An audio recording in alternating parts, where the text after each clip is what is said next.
Hey, isn't now an okay time? I had my first Valentine's Day with the bear, and I'd love to tell you about it if you have a second. So, the context you need for this story is that I started dating the bear, aka my boyfriend, in October, September of this year. And at that time, I also scheduled a trip to visit my bestie in St. Louis over Valentine's Day. The reason primarily being that my youngest sister is dating her son, and they're dating long distance right now. And don't worry about the math. The math adds. The kids are the same age. And they wanted to be together for Valentine's Day. So we were just like, oh, let's just make this a joint venture. And, all's well that ends well. Which is all to say that on Valentine's Day, the actual first Valentine's Day I would be celebrating with the bear, I wasn't there. I was in St. Louis with my bestie and my little sister. So I asked the bear, I actually didn't ask him. I didn't let him know about this plan until maybe 2 weeks before, and I honestly didn't think it would matter to him that much, and it didn't too much, but it mattered just a teeny bit to the point that I felt really bad. And I was like, listen, let's celebrate it when I get home. I'll be home on Sunday. Let's go out on Saturday or on Monday. He was game for that plan. So he was going to be watching my little grumpy dog, who was over there in the corner over the weekend. So ahead of time, I work from home. He commutes in the morning. So when he left the day that I was supposed to leave, I wrote him scavenger hunt clues for his favorite drink, his favorite snack, and then I wrote him a little love letter, and I hid them around my house. They were very cute clues. I'm very, very proud of them. I'll share a few of them here real quick. You can just scroll through them real fast. I just wanted him to have things to be excited about, to look forward to, and I did get him kind of a few cheesy Valentine's Day presents, in addition to that, but this was the name of the game, okay? So Valentine's morning comes to pass. I immediately text the bear in the morning. I'm like, hey, happy Valentine's Day. Do you want to be my Valentine? And he was like, I absolutely want to be your Valentine, but only if you want to be my Valentine too. And I was like, bet, let's do this. So I had hidden the clues so that he would find them after work on Valentine's Day evening. I left the day before late at night, and then I hid the first clue where I keep our to-go cups. And we always make a cup of tea in the morning. So I knew you would find the first cup or the first clue when he went to go get his tea in the morning. But the clue was designed so that he would get it. He would have to text me to let me know that he received it, and then I could text him the location of the next clue, so he couldn't find them until he got home, which is what I wanted to happen. I wanted him to find them once he got home.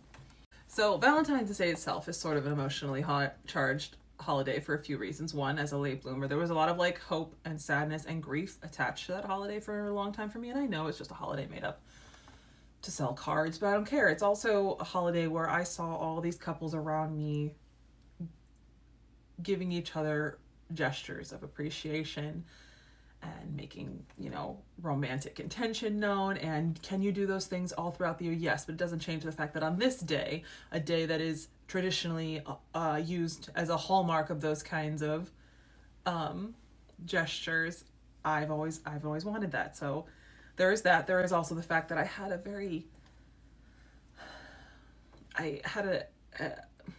really hard Valentine's Day last year. Hard to the point that I ended up breaking up with my ex a few days after the fact, in fact. So there was also a part of me that it's not that those emotions were lingering, but it had kind of tainted this holiday for me, and I wanted it to be kind of swept clean. I wanted to be celebrating this person that I love now without any of those other repercussions. So I took it very seriously. And I couldn't believe when I was gone how much I missed the bear. It always surprises me. Having somebody to come home to, even after just a weekend, is not a situation that I will ever take for granted. It's still very new. But on Sunday night, he picks us up from the airport after a really fun weekend with my bestie. It was a severe winter weather watch in Western New York. So we came in to terrible weather, and he was there waiting. I gave a big hug. I threw my arms around him. I couldn't get over it's still something I do not take for granted. How excited I was to see him, but how immediately, like, anything I'm worried about, like the future, and I'm someone who has an anxious attachment style and also just is an anxious person in general, but just how when I come back home to him, it's just like it all just quiets down. So we get home. My little sister goes right to bed. She's staying overnight with us because it was like close to midnight at this point, and then heading home the next day. But her guest room is right around the corner, right down the hall from us. So we come upstairs. I have my luggage. Diggory is underneath the bed, which is where he likes to hide. And I wrap my arms around the bear, and I'm still in like my airport clothes. And I kiss his face, his cheeks, I kissed his nose.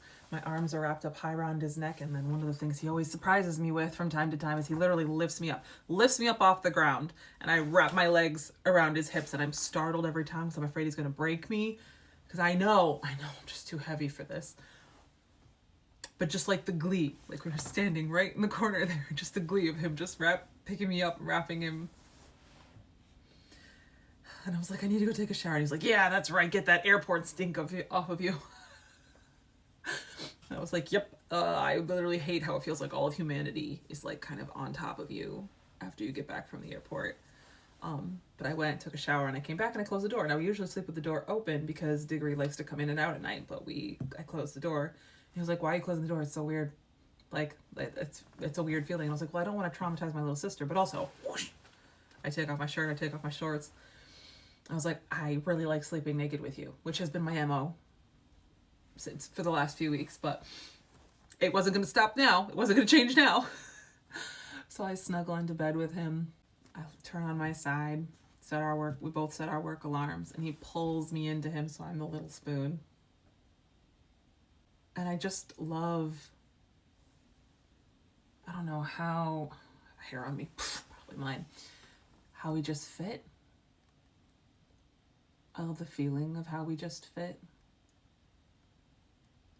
And I was very tremory that night. I think I was just high nerves coming back, and it was a little unnerving flying through all this snow.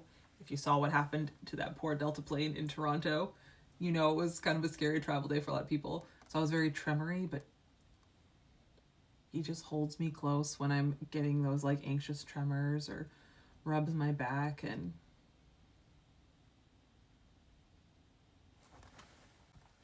the next day we both head to work. I get up, first get dressed, go downstairs and turn on the tea for us. He comes on after me.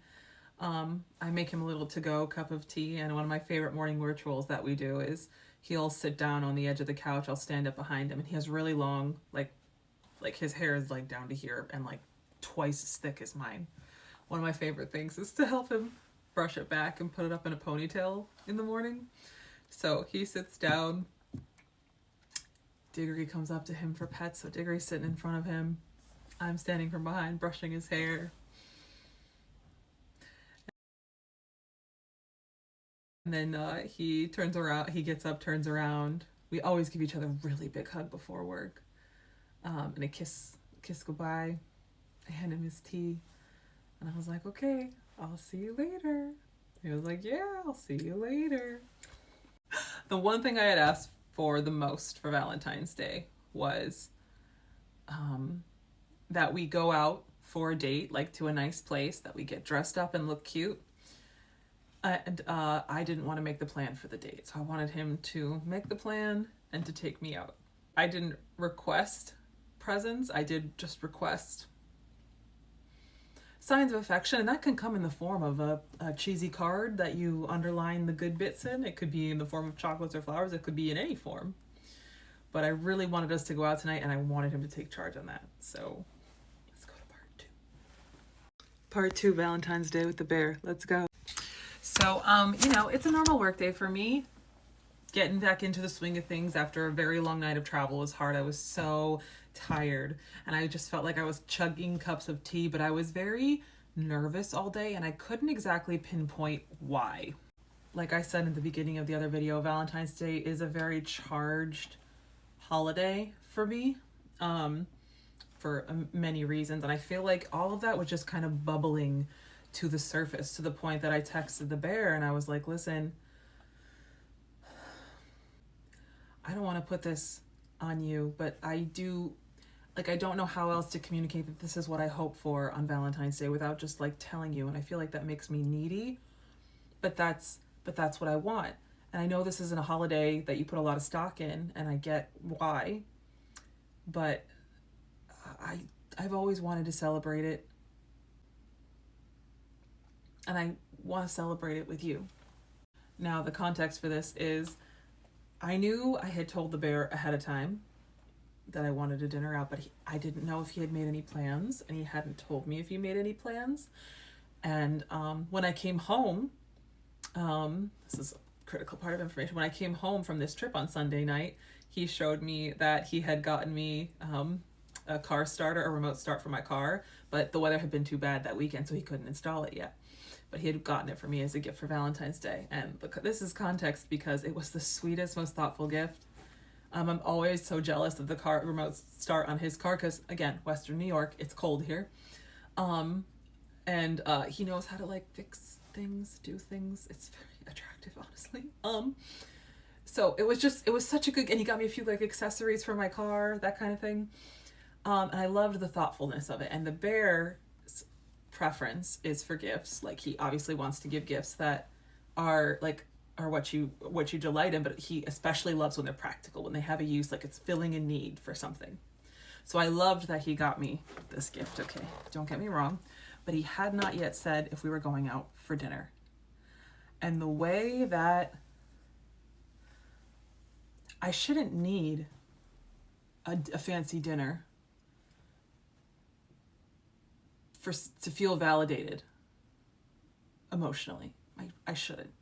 And yet, like, the whole day I felt so anxious about it. Like, will he, won't he? Like, I told him that this is what I wanted, but was he listening? And then also, why do I care so strongly about this? The bear lets me know how much he loves me all the time. He is so complimentary and so vocal with his emotions. But for some reason, so much felt like it was hinging on this dinner emotionally for me. And when he didn't necessarily tell me what the plan was, I felt so anxious going into the day, which I'm sharing because I don't always like to share just the wonderfulness that goes on.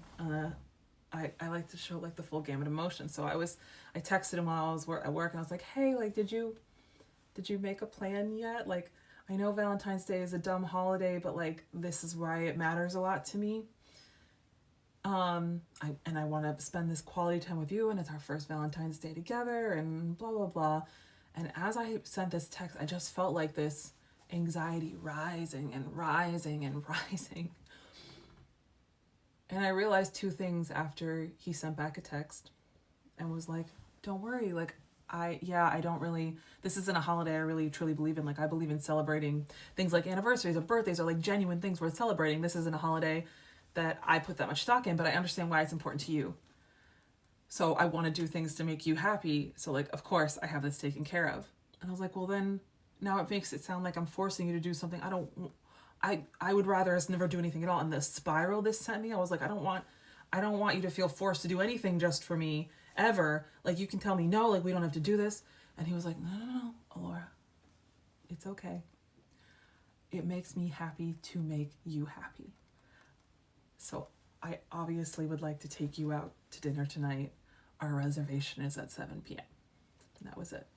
Now, I realized a couple things from this exchange. The first was, in my past relationship, when I would share what would make me anxious, it would somehow, more often than not, trigger a response in my ex. And that would just turn into an argument that would spiral. It would make one or both of us feel like we weren't doing enough or too much. And I realized as I was waiting for the bear to reply, I was waiting for this like white hot shock that I would get from my last relationship when my ex responded in a way that would totally take me aback, either by how frustrated or how, like, it would shock me when I felt like he was misunderstanding what I was trying to communicate. So when the bear came back with just a very like calm, This isn't a big deal. Don't worry. I want to do this. I want to make you happy. But I also realized, also from my last relationship, my ex was not very forthcoming with how he felt emotionally, which I understand not everyone is. But that made it so that a holiday like Valentine's Day had extra weight because it was one of the only times I felt like I knew how he felt about me. That is not the case with the bear. The bear literally knows how I am, lets me know how he treasures me all the time. But I feel like that residual anxiety and fear was still there, and it was still bubbling up inside of me. And he just diffused it. He just swept it away. He was just being himself. He didn't even realize I didn't communicate any of this to him till later. So I cannot wait for him to get home.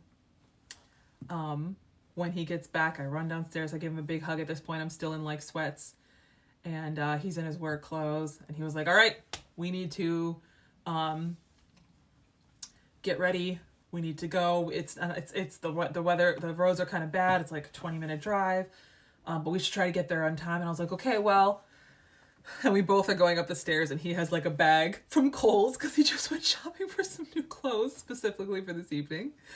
And I had hung up my outfit behind the door of my bathroom. And I was like, okay, so I am going to be so cute when I come out of this room.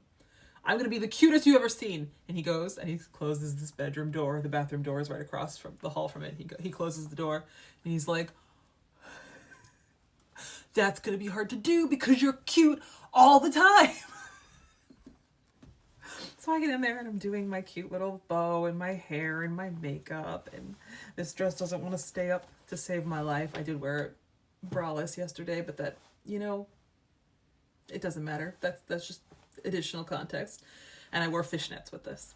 So I come out after a few minutes and he's in a new flannel button up and he bought new shoes to match it and his best jeans and his hair is down. And I was like, wow, you look really handsome right now. And he was like, wow, you look beautiful. You do not match me at all. And I was like, listen, I have the exact colors in my closet to make an outfit to match what you're wearing right now. However, I have been fantasizing about wearing this specific dress on a date for a long time. And let me tell you why. I bought this dress for my birthday last year. And at that time, my birthday's at the end of August. I didn't actually start talking to the bear until the end of September. But when I wore this dress to my birthday dinner, I remember thinking, I want to wear this dress again when I go on a date with someone. And at the time, how unfathomable that seemed. I had just healed from a gnarly breakup. The thought of like treasuring someone again like that seemed wild. So it was not lost on me, the full circleness of this moment. That I was in this cute dress. That I was about ready to go out to dinner with someone I'm obsessed with. And how he did not hesitate to tell me I was beautiful and that he loved me.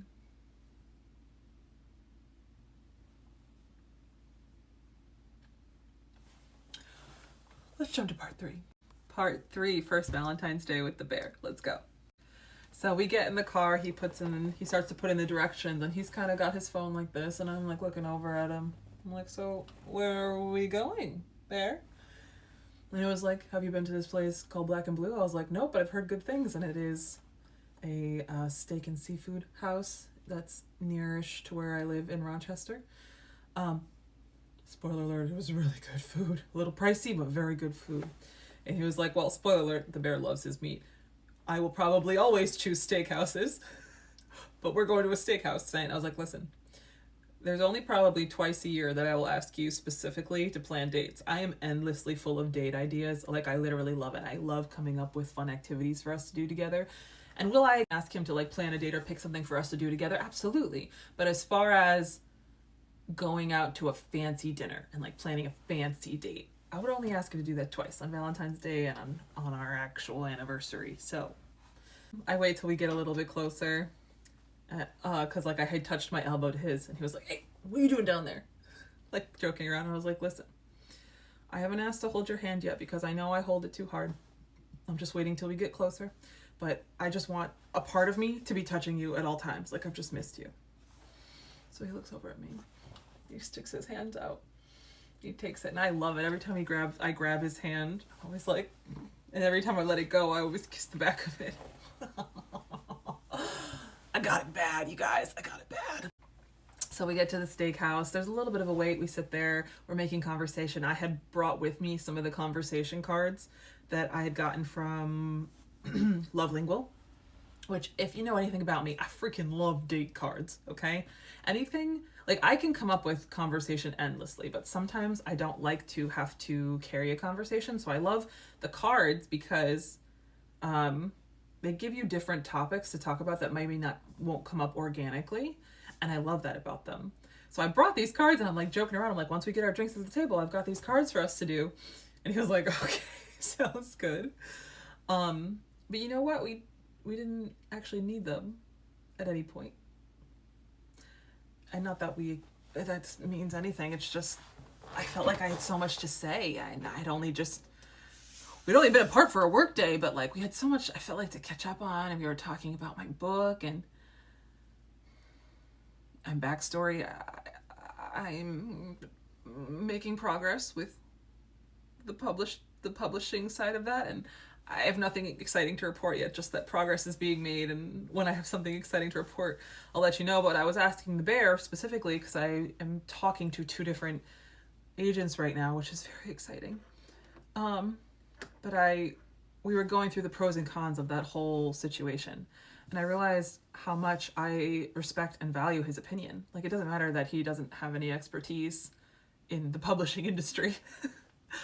I barely do, and that's been my dream, to be a traditionally published author my entire life. All that mattered is that he's so smart, and I respect his opinion. So like, as I'm deliberating like what path to go, which direction to take, I loved hearing what he had to say. But I usually order seafood when I go out to a steak place, just because I'm not like a huge fan of steak. But the way this place went on about how they made their steak, and how the bear was like drooling over how they made their steak, because they bring it out to you and it's like on a sizzling pan. I was like, okay, maybe I'll get steak. So we went all out. We both got drinks, fancy cocktails. Mine was called the Flower City, and it was made with lavender syrup, lemon, gin, and something else that I can't remember, but it was beautiful. And it came out in the champagne flute. It was like a lavender color with a little lemon in it. Oh, it was so good. And we ordered wagyu meatballs to split, which, y'all, I had weight loss surgery a few years ago. I have a small stomach, literally a small stomach. And why I even think I can eat appetizers is beyond me. But when I get excited about multiple flavors, it doesn't matter. He ordered ribeye. I ordered filet mignon.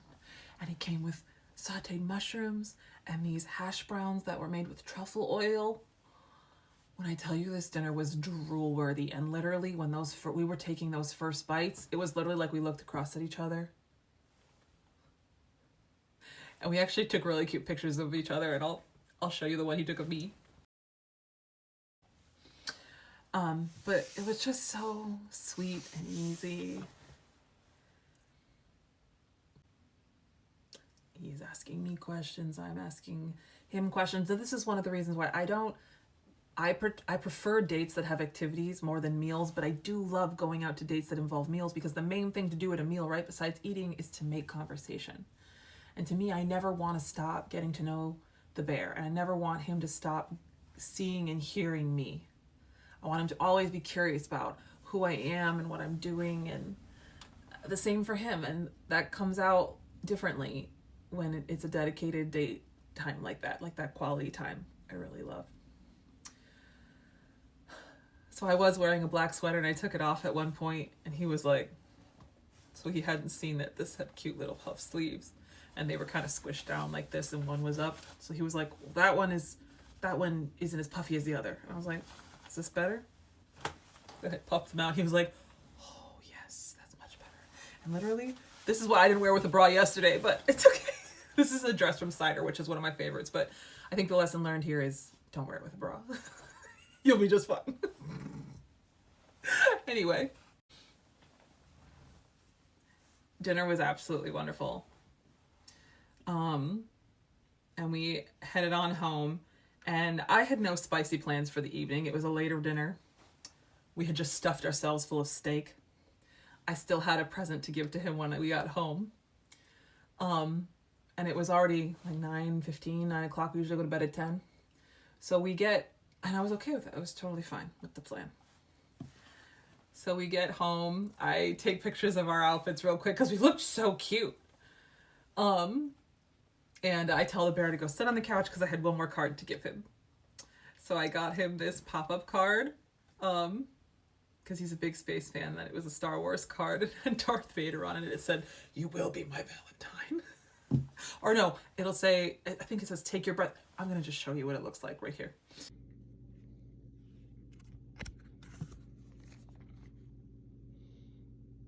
And then I wrote him a cute little love note to go with it. And I got us both. I said at the bottom of the note, it said, "And I would like to have a lightsaber duel right now." And from TikTok shop, I got us these amazing lightsabers. Like, they make the noise and you can pick your color and there's sound effects. Oh, so we were having a lightsaber duel, which maybe I'll also show you here. You'll see. You'll see when I pause. Let's go again. Go again? Are you still filming? Yeah.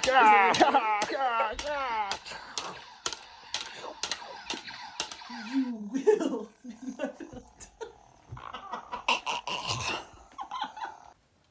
And we were just laughing. It was just so funny.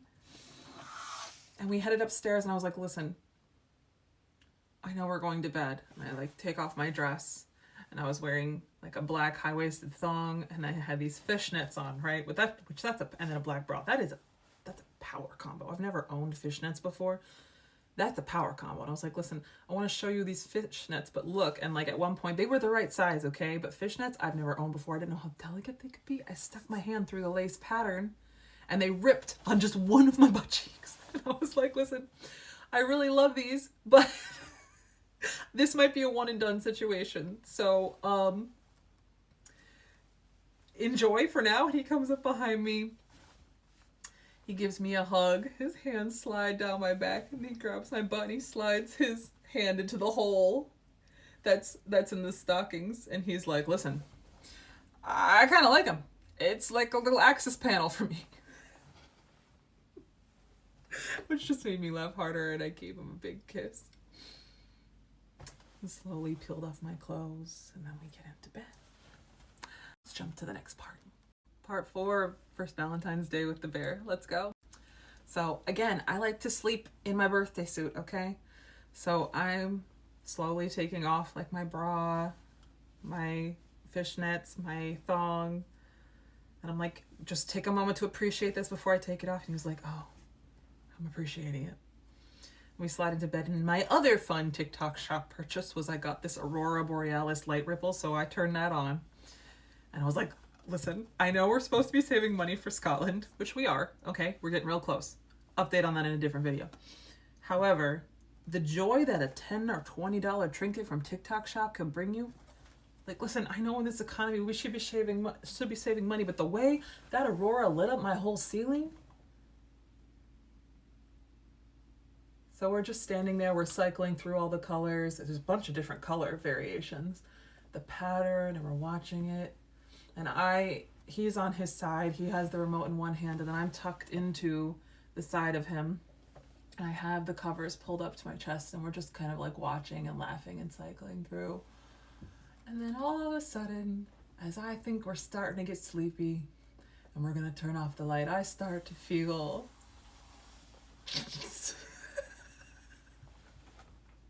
and I start to feel against my leg. And I'm new to the discovery that I actually really enjoyed a chest massage. That's a new discovery for me. So, and I feel like that's like his little go-to signal that we're open for business.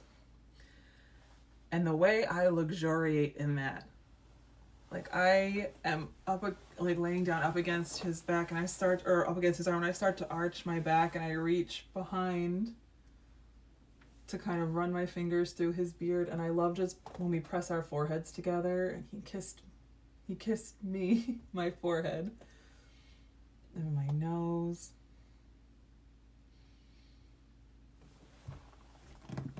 Who is she? I turn to face him, and we start to kiss and kiss, and that arm slides down my chest between my legs, and I straight up gasp into a kiss. Gasp. Who is she? I snap the waistband, my hand roamed to his hip, and I snapped the waistband of his briefs, and I was like, these need to come off right now.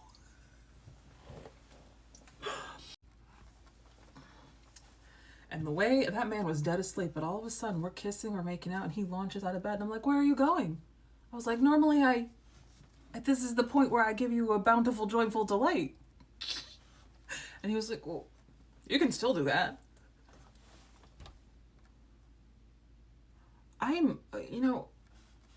I'm sort of new to that area of life, but the way, I'm not ashamed to admit this, I love giving a bountiful, joyful delight, okay? The way it makes me feel so good to make my partner feel so good, and like the sounds, and when you feel the hand on the back of your head,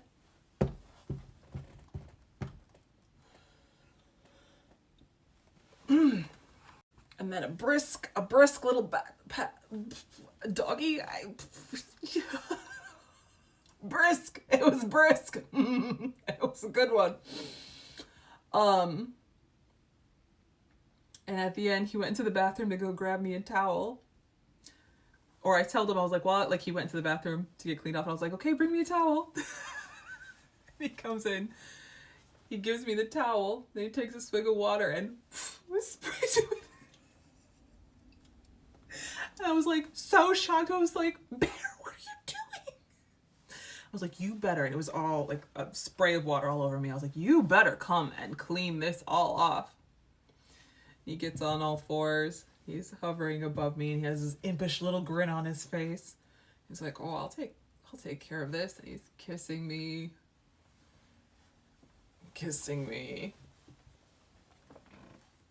And then it's my turn for fireworks.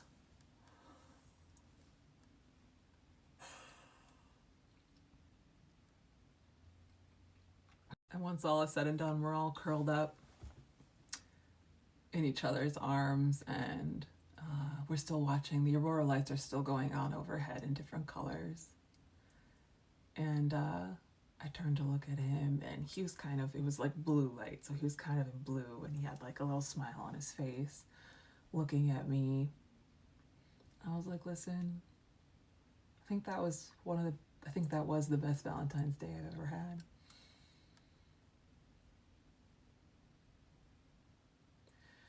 And he was like, well, I always kind of thought this was a dumb holiday, but that was the only Valentine's Day I've ever had. I don't usually celebrate it, and anytime I dated anyone in the past, we never, for whatever reason, dated over Valentine's Day.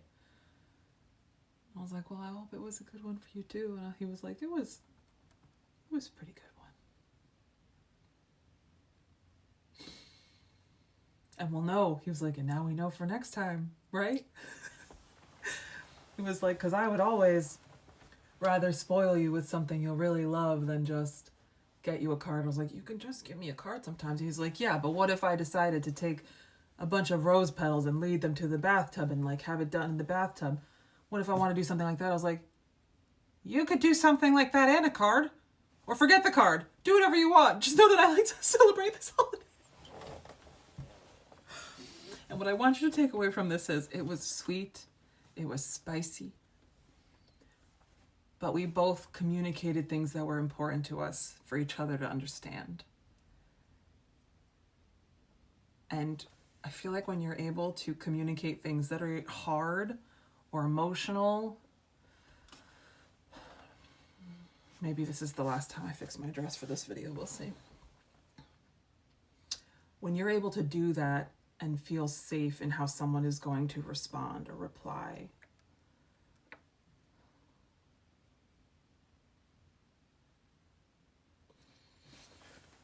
we turned out the lights and I was like, before we go to bed, I need to show you just one thing.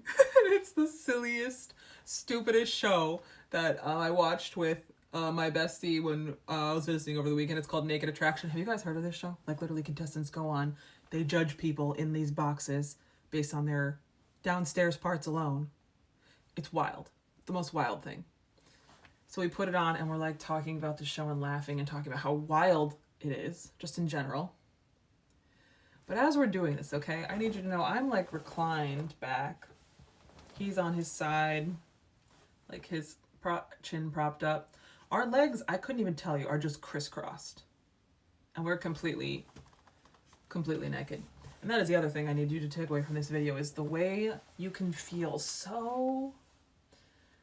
I literally feel so beautiful around him and so comfortable around him. Like, I never feel like I have to hide any part of myself. And the times that I do, like when I start to feel a sloppy emotion, my life policy is the harder a thing is to say, probably the more important it is to say it.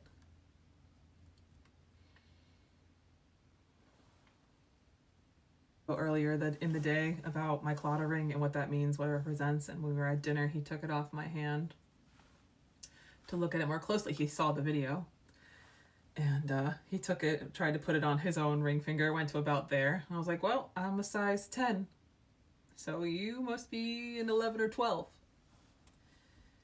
And he was like, a size 10. I was like, yeah. And I went to go take it out of his hand, but he kind of took his hand away, and then he was like this, so I put my hand out, put it back on my finger, like that. And he was like, I've never really worn jewelry, like rings before, but it's good to know. I was like, yeah. It's good to know. That's all for now.